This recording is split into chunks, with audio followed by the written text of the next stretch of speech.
বালাগাল উলা বিকামালিহি কাশাফাদ দুজা বিজামালিহি হাসনাত জামিআ খিসালিহি সাল্লু আলাইহি ওয়ালিহি হুয়াল হাবিবুল্লাযী তুরজা শাফাআতুহু লিকুল্লি হাওলিন মিনাল আহওয়ালি মুকতাহিমি বালাগাল উলা বিকামালিহি কাশাফাদ দুজা বিজামালিহি হাসনাত জামিআ খিসালিহি সাল্লু আলাইহি ওয়ালিহি।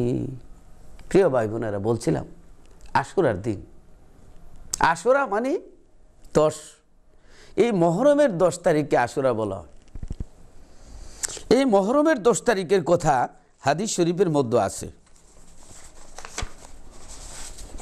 হাদিস শরীফের মধ্যে আছে আন ইবনে আব্বাস রাদিয়াল্লাহু তাআলা আনহুমা আন্না রাসূলুল্লাহি সাল্লাল্লাহু আলাইহি ওয়াসাল্লাম কাদিমাল মাদিনাতা ফাওয়াজাদাল ইয়াহুদা সিয়ামা ইয়াওম আশুরা ফাকালা লাহুম রাসূলুল্লাহি সাল্লাল্লাহু আলাইহি ওয়াসাল্লাম মা হাযাল ইয়াউমুল্লাযী তাসুমুনাহু ফাকালু হাযা ইয়াউমুন আযীমুন আনজাল্লাহু ফীহি মূসা ওয়া কওমাহু ওয়া গাররাকা ফিরআউনা ওয়া কওমাহু ফাসামাহু মূসা শুকরান ফানাহনু নাসুমুহু ফাকালা রাসূলুল্লাহি সাল্লাল্লাহু আলাইহি ওয়াসাল্লাম ফানাহনু ওয়া আওলা বিমূসা মিনকুম ফাসামাহু রাসূলুল্লাহি সাল্লাল্লাহু আলাইহি ওয়াসাল্লাম ওয়া আমারা বিসিয়ামিহি মুত্তাফাকুন আলাইহি। আইদান عن ابن عباس رضي الله تعالى عنه قال صام رسول الله صلى الله عليه وسلم يوم عاشوراء وأمر بصيامه قالوا يا رسول الله إنه يوم يعظمه اليهود والنصارى فقال رسول الله صلى الله عليه وسلم لئن بقيت إلى قابلي لأصومن التاسع رواه مسلم। যাই হোক, এই হাদিস আল্লাহর নবী রহমতুল্লিল আলামিন হিজরত করে যখন মদিনা তৈবায় হুজুরে পাক সাল্লাল্লাহু আলাইহি সাল্লাম তশরিফ নিলেন, গিয়ে দেখলেন ইহুদিরা রোজা রাখতেছে। কি আশ্চর্য! এই আশুরার দিন ইহুদিরা রোজা রাখতেছে মদিনা তৈবায়। জিজ্ঞাসা করলেন, এটা কেন রাখতেছে, কিসের রোজা? ইহুদিরা জবাব দিচ্ছে, এটা এমন একটা বড় দিন, এমন একটা উত্তম দিন, এটা নাজাত দিবস, এই জন্য আমরা রোজা রাখি। আশুরার 10 তারিখে মূসা নবীকে এবং বনি ইসরায়েলের জন্য কি করেছিলেন? আল্লাহ রাস্তা করে দিয়েছিলেন। মূসা নবীকে এই মহরমের 10 তারিখে আশুরার দিনে মূসা নবী নীলদরিয়া পার হয়ে গেছিলেন এবং ফেরাউন ডুববা মরছিলেন। এই যে নাজাত দিবস হিসাবে, শুকরিয়া দিবস হিসাবে আমরা কি করি? আশুরার রোজা রাখি মূসা আলাইহিস সালামের নাজাত দিবস হিসাবে। এই আপনার এই ইহুদিরা এই আশুরার দিন রোজা রাখে। তা আল্লাহর নবী পৃথিবীতে আসলেন, বছরে সেই শুকরিয়া আদায় করা যায় না। কত বড় নিমক হারাম উম্মত! এই জন্য তাদের থেকে হুঁশিয়ার থাকতে হবে। এই ইহুদিরা দেখে আল্লাহর নবী বলেন, আমরা তো মূসা নবীরে বেশি ভালোবাসি আরো। কারণ মূসা আলাইহিস সালাম মেরাজের রাত্রে সুপারিশ কইরা 50 ওয়াক্ত নামাজের মধ্যে 5 ওয়াক্ত কমাইছিলেন, 45 ওয়াক্ত কমাইছিলেন। মূসা নবীর কারণে, নবীজিরে বারবার পাঠানোর কারণে এই 45 ওয়াক্ত নামাজ কমলো। এই যে আমাদেরকে এহসান করলেন, মূসা নবীর জন্য তো আমরা আরো বেশি করতে পারি। আল্লাহর নবী বলেন যে ফানাহনু আওলা বিমূসা মিনকুম, আমাদের দাবি তো মূসা নবীর উপর আরো বেশি। এই জন্য নবীজি রোজা রাখলেন এবং সাহাবীদেরকে আদেশ করলেন আশুরা রোজা রাখতে। তাহলে এই যে ইহুদিরার রোজার অবস্থান দেখে, রোজা দেখে নবীজি রোজা রাখলেন এবং সাহাবাই কেরাম রোজা রাখলেন, তবে কি এটা ইহুদি মার্কা রোজা হবে? নাউজুবিল্লাহ।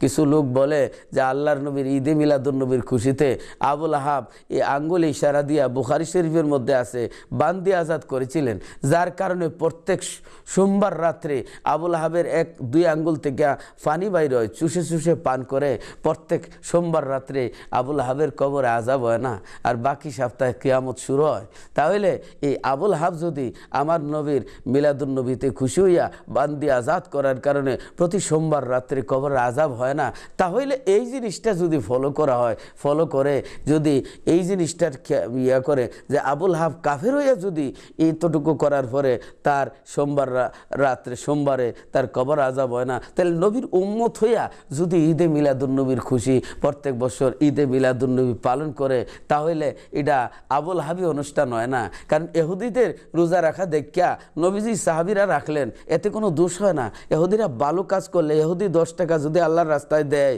আর আমি যদি 10 টাকা দেহাদিকি দেই, এটা ইহুদি মার্কা দান হবে না।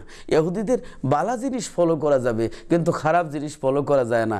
আবুল হাবের জিন্দিগির কোনো কিছু ফলো করা হয় না, কিন্তু একটা কাজ ভালো করেছিল যে নবীজির খুশিতে, নবীজির জন্মের খুশিতে 2 আঙ্গুল দিয়া ইশারা দিয়া বান্দি আজাদ করে দিয়েছিল, যার কারণে 2 আঙ্গুল দিয়া এই সোমবার রাত্রে পানি বের হয় এবং পানি মুখ চুষে চুষে সে সোমবার রাত্রে তার কবর আযাব হয় না। তাহলে এটা আবুল আহাবি অনুষ্ঠান হয় না যে আপনার কয়ফলের ভিতরে, পেঁপের ভিতরে, কাঁঠালের ভিতরে শিক ঢুকাইলে কাঁঠাল ফাঁকে আর কয়ফলের ভিতরে শিক ঢুকাইলে কয়ফল পচে যায়। কাজী সেই কোনো জায়গায় তাল মিলাইলে চলে না। রাসূল পাক সাল্লাল্লাহু আলাইহি সাল্লাম দেখলেন ইহুদিরা রোজা রাখে, যে মুসা আলাইহিস সালাম এই তারিখে নীল দরিয়া পাড়ি দিয়েছিলেন মুক্তির কারণে, মুক্তির দিবস হিসাবে। আরে মানব জাতির মুক্তি যেই তারিখে রসুল আসছেন সেই তারিখটা পালন করাও কি রসুলের এই হাদিস দ্বারা প্রমাণিত হয়। যাই হোক, আমি ওই দিকে যাচ্ছি না। কিছু লোক উল্টা পাল্টা বুঝাইয়া মানুষকে নবীর কাছ থেকে সরাইতে চায়। কারবালার ইমাম হুসাইন রাদিয়াল্লাহু তাআলা আনহুকে যারা শহীদ করেছে তারা কোনোদিন মিলাদ শরীফ পড়বে না, রসুলের আশিক হবে না, তারা খালি বিরোধিতা করবে। বুঝতে পারবেন যারা নবীর আশেক তারা হইল হুসাইনি মুসলমান, আর যারা এই মিলাদ শরীফ পড়া যাবে না, দুরূদ শরীফ পড়া যাবে না, এরপরে বিভিন্ন ধরনের ফতোয়াবাজি করে বুঝতে হবে ওদের গোড়া কিন্তু ওই জায়গায় যেখানে হযরত ইমাম হুসাইন রাদিয়াল্লাহু তাআলা আনহুকে যারা শহীদ করেছিল, ইয়াজিদের যারা পক্ষে ছিল তারা 22,000 মুসলমান, তারা আজান দিয়ে নামাজ পড়েছে, তারা নারায়ে তাকবীর আল্লাহু আকবার বলেছে।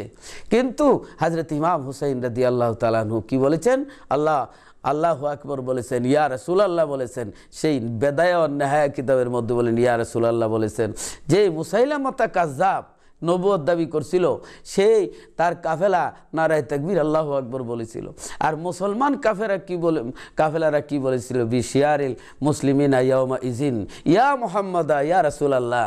দেখুন হজরতে এই আল্লামা ইমাম ইবনে কাসির রহমতুল্লাহ আলাইহি যিনি বেদায়া ওয়ান নেহায়া কিতাবের মধ্যে এই ঘটনা আনছেন যে আপনার এই মুসাইলামাতা কাযযাবের যুদ্ধের সময় সাহাবাই কেরাম ইয়া রাসূলুল্লাহ বলে স্লোগান দিয়েছিল। কারবালার ময়দানে এজিদ বাহিনী নারায়ে রিসালাত ইয়া রাসূলুল্লাহর স্লোগান উড়াইছে। আজও যারা ইয়া রাসূলুল্লাহ কইলে শৈল্য জ্বলে তারা হলো এজিদ বাহিনী। এদের থেকে হুঁশিয়ার থাকতে হবে, এরা সন্ত্রাস। এই জন্য মুসলমানরা ইয়া রাসূলুল্লাহ মার্ক, কারণ সারা দুনিয়ার মানুষ আল্লাহরে মানে কিন্তু রসুলকে না মানার কারণে তারা বেদিন, অর্থাৎ রসুল হইল মার্ক। ইয়া রাসূলুল্লাহ, আমরা রসুল পাকের আশেক, নবী পাকের সত্যিকারের আশিক হইতে হবে। আমি অন্য দিন এই দিকে যাব ইনশাল্লাহ। আজকে আমি বলতেছি যে হুজুর সাল্লাল্লাহু আলাইহি সাল্লামকে যখন আশুরা রোজা রাখতেন, عن ابن عباس رضي الله تعالى عنه قال صام رسول الله صلى الله عليه وسلم يوم عاشوراء وأمر بصيامه قالوا يا رسول الله إنه يوم يعظمه يهود والنصارى فقال رسول الله صلى الله عليه وسلم لئن بقيت إلى قابلي لا أصومن التاسع। আল্লাহর নবী রোজা রাখলেন আশুরার, সাহাবীদেরকে বললেন রাখার জন্য। সাহাবীরা বললেন হুজুর এই দিনটা তো ইহুদি নাসারা পালন করে, সম্মানিত দিন জানে। তাহলে আল্লাহর নবী বলেন আমি যদি আগামী বছর দুনিয়ায় বেঁচে থাকি তাহলে 9 তারিখেও রাখবো, কিন্তু হুজুর ইন্তেকাল করেছেন, তাহলে মুহররমের এক রোজা রাখতে আমরা রাখবো না, আমরা 2টা রাখবো, 9 এবং 10। 9 এবং 10 রাখলে ইহুদিদের সামঞ্জস্য হবে না। মুসলিম শরীফে আসছে, বুখারী শরীফে হাদিস আসছে। যাই হোক, এই আশুরার দিনে কি হয়েছে? আশুরার দিন আল্লাহ রাব্বুল আলামিন আশুরার দিনে আল্লাহ পাক স্বীয় কুদরতে কামেলায় আল্লাহ আরশে আজিমের উপর জালুয়া বিস্তার করেছিলেন। আশুরার দিনে সর্বপ্রথম পৃথিবীতে বৃষ্টি বর্ষণ হয়েছিল। আশুরার তারিখে কিয়ামত হবে। মুহররমের 10 তারিখে আশুরার দিনে পূর্ববর্তী সমস্ত নবীগণ রোজা পালন করেছেন। আশুরার দিনে যে ব্যক্তি রোজা রাখবে তার 40 বছরের গুনার কাফারা হবে। যেই ব্যক্তি মুহররমের 10 রাত্রে ইবাদত করবে, আল্লাহ পাক 7 আসমান পরিমাণ ফিরিস্তাদের পরিমাণ সওয়াব তার আমল নামায় আল্লাহ দিবেন। যেই ব্যক্তি আশুরার রাত্রে 4 রাকাত নফল নামাজ পড়বে, প্রতি রাকাতে একবার সূরা ফাতিহা 50 বার সূরা ইখলাস পড়বে, আল্লাহ পাক তার আগের পিছের আল্লাহ গুনাহ মাফ করে দিবেন। সুবহানাল্লাহ। আশুরার দিনে যে ব্যক্তি গোসল করবে মৃত্যু ব্যতীত কোনো সময় বেমার হবে না। গনিয়াতুত তলিবিন কিতাব হযরত বরফির আব্দুল কাদের জিলানী রহমতুল্লাহ আলাইহি লিখেছেন। অনেক ফজিলত আশুরার দিনের রোজা অত্যন্ত ফজিলতের রোজা আমি লিখে এনেছি। আল্লাহর নবী রহমতুল্লিল আলামিন হুজুর সাল্লাল্লাহু আলাইহি সাল্লামের হাদিসগুলা। عن أبي هريرة رضي الله تعالى عنه قال رسول الله صلى الله عليه وسلم أفضل الصيام بعد رمضان شهر الله المحرم وأفضل الصلاة بعد الفريضة صلاة الليل। আল্লাহর নবী রহমতুল্লিল আলামিন বলেন, রমজানের রোজার পরই ফজিলতের রোজা হইল মুহররমের রোজা, আর রাতের ফরজ নামাজের পরই রাতের নামাজ অর্থাৎ তাহাজ্জুদের নামাজটা ফরজের পরই সম্মানিত। কাজেই এই কথাগুলি আমি আবারও ব্যক্ত করব। আশা করি আপনারা আমার সঙ্গেই থাকবেন। লা ইলাহা ইল্লাল্লাহ।